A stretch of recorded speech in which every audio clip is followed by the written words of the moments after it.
Hi everyone, welcome to our Vision Institute and I welcome you all to our YouTube channel. Welcome to Daily Dose of Vocabulary based on the Hindu editorials, and like every day I'm again here with top 10 vocabulary words based on the Hindu editorials. Let's see what is our motivational line for today. So for today our motivational line is always look for how much progress can be made rather than perfection. Life will be a lot easier.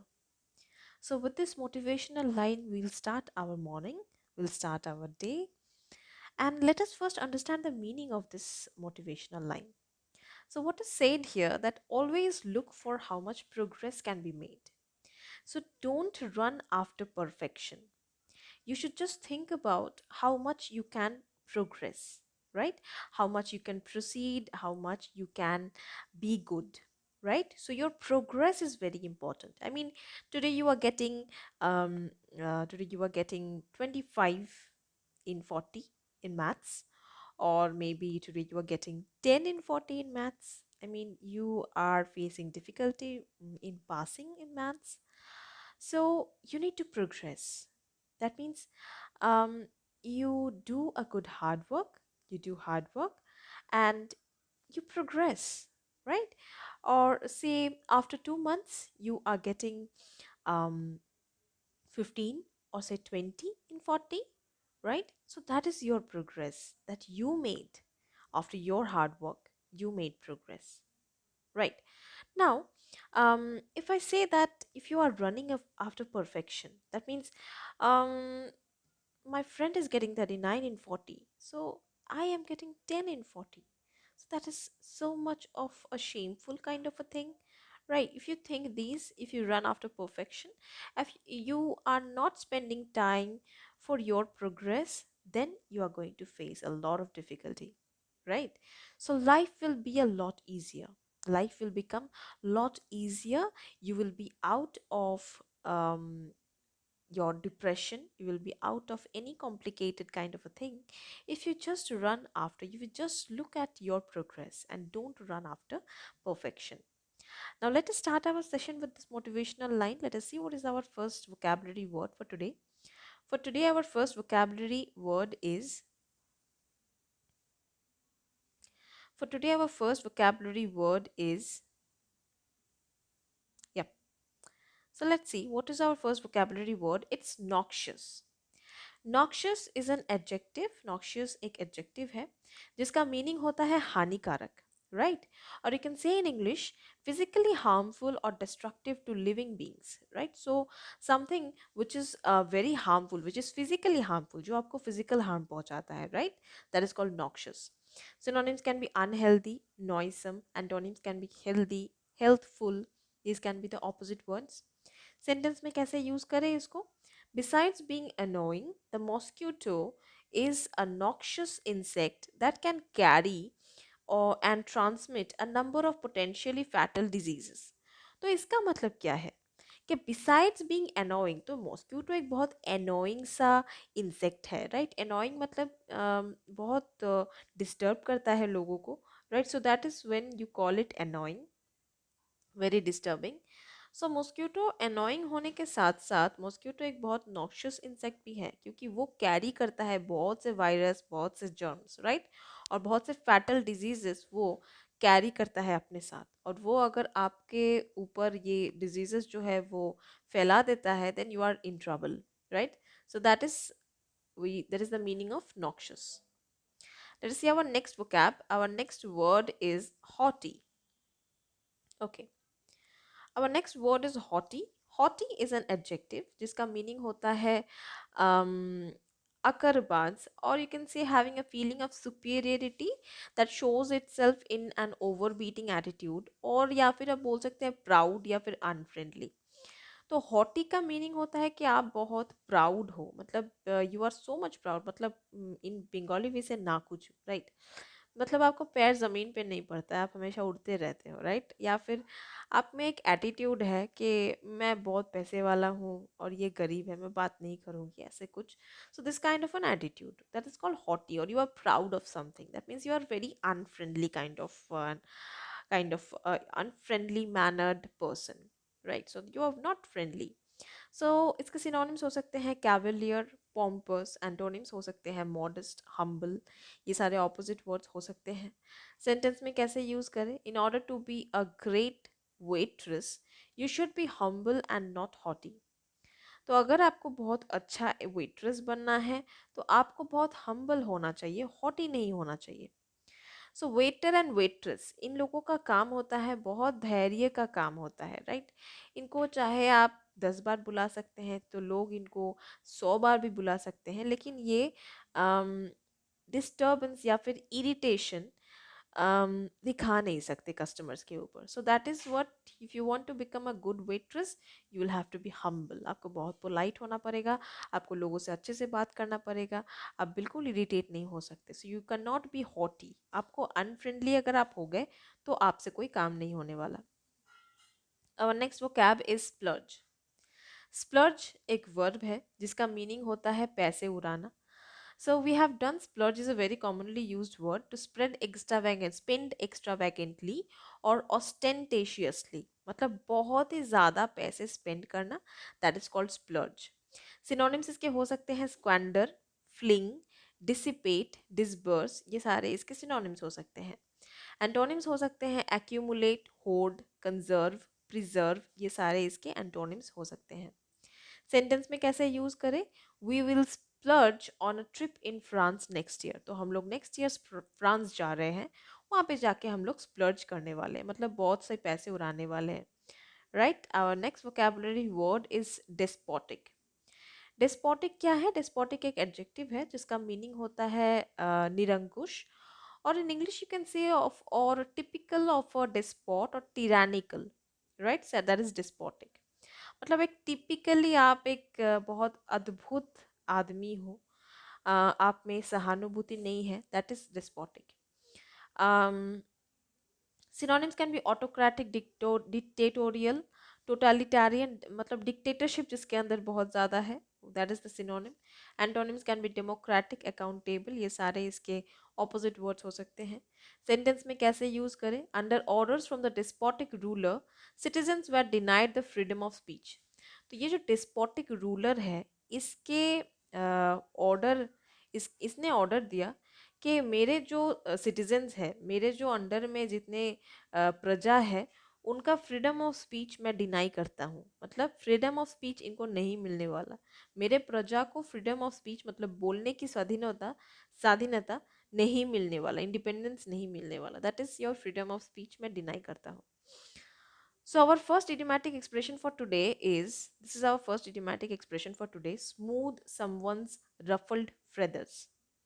So what do you mean by smooth someone's ruffled feathers? इसका meaning क्या है? इसका meaning होता है used in a context when a person tries to placate or calm an irritated or annoyed person. तो ये उस जगह पे यूज होता है, ऐसे कंडीशन पे ये यूज होता है जहाँ पे आप एक इरिटेटेड या फिर एनॉयड आदमी को, इरिटेटेड मतलब जो बहुत इरिटेटेड हो चुका है, एनॉयड मतलब जो गुस्सा हो चुका है, राइट, ऐसे एक आदमी को आप काम डाउन करने की कोशिश कर रहे हो, that is when this idiomatic expression is used, smooth someone's ruffled feathers. Sentence में इसको कैसे यूज करें? Since Alisha took the criticism badly, Amit tried to smooth her ruffled feathers. तो अलीसा ने क्रिटिसिज्म को बहुत बैडली ले लिया था, मतलब किसी ने शायद एलिसा को क्रिटिसाइज किया, मतलब थोड़ा बुरा बोला कि नहीं तुम्हारा ये बिल्कुल अच्छा नहीं लग रहा है या तुम्हारा परफॉर्मेंस बिल्कुल अच्छा नहीं था। सो क्रिटिसाइज किया शायद किसी ने अलीसा को और उसको बुरा लगा। तो अमित क्या कर रहा था? अमित अलीसा को थोड़ा काम डाउन करने की कोशिश कर रहा था, right. So that is when you can use this idiomatic expression. Our next vocabulary word for today is disposition. Disposition एक noun है जिसका meaning हिंदी में होता है स्वभाव. In English you can say the way that someone normally thinks and behaves. तो कोई इंसान नॉर्मली जैसे बिहेव करता है या सोचता है या नॉर्मली जैसे इसका एटीट्यूड है, वो डिस्पोजिशन है उसका मतलब। सिनोनिम्स हो सकते हैं हैबिट, टेंडेंसी। एंटोनिम्स हो सकते हैं हैट्रेड, डिसलाइक, ये सारे ऑपोजिट वर्ड्स हो सकते हैं। सेंटेंस में कैसे यूज करें? Whenever my uncle was feeling ill, his friendly disposition disappeared. तो मेरे अंकल जब भी उनका तबीयत ठीक खराब होता है तो उनका जो फ्रेंडली डिस्पोजिशन है, मतलब फ्रेंडली बिहेवियर है सबके साथ, वो गायब हो जाता है, it disappears, right. Our next vocabulary word is corroborate. Corroborate एक वर्ब है जिसका मीनिंग होता है परिपुष्ट करना, और you can say in English give evidence for, या फिर बैकअप विद एविडेंस। मतलब किसी चीज़ के ऊपर एविडेंस देना या फिर किसी चीज़ को एविडेंस से बैकअप करना, मतलब मेरे पास एविडेंस है, मैं स्ट्रांग हूँ because I have evidence, right. तो एविडेंस से बैकअप करना, इसका मतलब होता है कोरोबोरेट। सिनोनिम्स हो सकता है validate, support, confirm, verify, endorse. Antonyms हो सकते हैं रिजेक्ट, डिसअप्रूव, कॉन्ट्राडिक्ट, ये सारे इसके एंटोनिम्स हो सकते हैं। सेंटेंस में कैसे यूज करें? I prayed my friend would corroborate the lie I told my parents. तो मैंने प्रे किया कि मेरा फ्रेंड, मैंने जो अपने पेरेंट्स को झूठ बोला था, वो उसको थोड़ा बैकअप देगा, राइट। वो उसको थोड़ा उसको थोड़ा एविडेंस देगा, उसको थोड़ा सपोर्ट करेगा उस लाई को, राइट। सो दैट इज कॉरोबोरेट, मतलब एविडेंस के साथ बैकअप देना। Our next vocabulary word is ephemeral. Ephemeral एक एडजेक्टिव है जिसका मीनिंग होता है अस्थाई या फिर lasting for a short time, जो कि बहुत कम टाइम के लिए लास्ट करेगा। सिनोनिम्स हो सकते हैं temporary, short lived, transient. Antonyms हो सकते हैं long lived, enduring, everlasting, eternal, ये सारे एंटोनिम्स हो सकते हैं। सेंटेंस में आप कैसे यूज करें? Because of her ephemeral memory she forgets things all the time. तो उसका मेमोरी जो था वो बहुत एफिमेरल था, मतलब शॉर्ट टाइम के लिए था, मतलब वो उसका मे बी उसको शॉर्ट टाइम मेमोरी लॉस भी था, राइट। तो इसके लिए वो सब चीज़ बहुत जल्दी भूल जाती थी। So we have our next idiomatic expression. What is the meaning of this? Earn one's wings. इसका मीनिंग होता है used in a context when a person proves his skills and abilities. तो ये वैसे कॉन्टेक्स्ट में यूज किया जाता है ये इस इडियोमैटिक एक्सप्रेशन को, जहाँ पे एक आदमी अपने स्किल्स और एबिलिटीज को प्रूव करता है, राइट। इसको सेंटेंस में कैसे यूज करें? Even though Charlie was criticised and ridiculed for his inabilities to speak and write during his college, he really managed to earn his wings by becoming a successful writer. तो college के time पे Charlie को बहुत लोग criticise करते थे क्योंकि वो ठीक से बोल नहीं पाता है, ठीक से लिख नहीं पाता है। कॉलेज टाइम में बहुत लोग ऐसे उसको क्रिटिसाइज करते थे, लेकिन फाइनली उसने क्या किया? Finally he became a successful writer, right. He became a successful writer, और उसने करके दिखा दिया। So we have our next vocabulary word, it's altruist.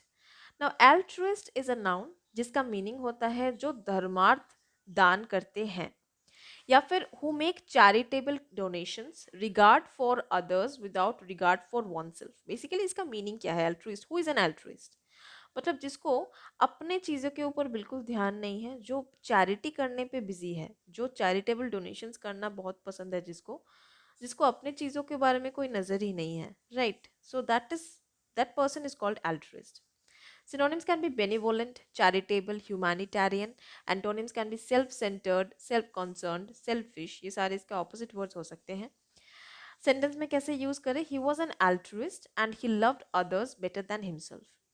तो वो एक altruist था क्योंकि वो अपने आप को इतना भी प्यार नहीं करता था जितना वो किसी और को प्यार करता था, right?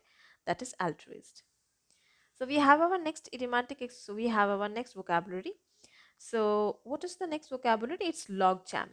Logjam एक noun है जिसका meaning होता है गतिरोध. In English you can say something that blocks the ability to do other things. तो कोई चीज़ जो बाकी चीज़ें करने के लिए उसको ब्लॉक कर देते हैं, राइट, मतलब करने नहीं देते हैं बाकी चीज़ें, that is called log jam. Synonyms इसके हो सकते हैं deadlock, lag, Quagmire, stagnation. Antonyms हो सकते हैं एक्सपेडिशन, एजिस्टेंस, एड, एडवांस, ये सारे इसके एंटोनिम्स हो सकते हैं। सेंटेंस में कैसे यूज करें? A new initiative was needed to break the logjam. तो इस ये जो लॉग जैम हो गया है, मतलब ये जो डेडलॉक हो गया है, मतलब एक जगह पे आके रुक गया है सब कुछ, अभी इससे आगे भी नहीं बढ़ रहा है, कम भी नहीं हो रहा है, ये एक डेडलॉक बन गया है, राइट। तो इस लॉग जैम से निकलने के लिए एक नया इनिशिएटिव की जरूरत है, right, that is called log jam. So this is our last vocabulary word for today. It is detente. Detente is a noun जिसका मीनिंग होता है नरमी, और you can say a relaxing of tension or especially between countries. That means detente is a word जो ज़्यादातर generally use होता है कि दो देशों के बीच में झगड़ा था या फिर टेंशन था जो अभी रिलैक्स हो चुका है, मतलब झगड़ा ठीक हो गया है, that is called detente. Synonyms हो सकते हैं agreement, peace, amity, concord. Antonyms हो सकते हैं डिसरप्टिव, एंटागोनिज्म, एंटीपैथी, हॉस्टिलिटी, ये सारे एंटोनिम्स हो सकते हैं।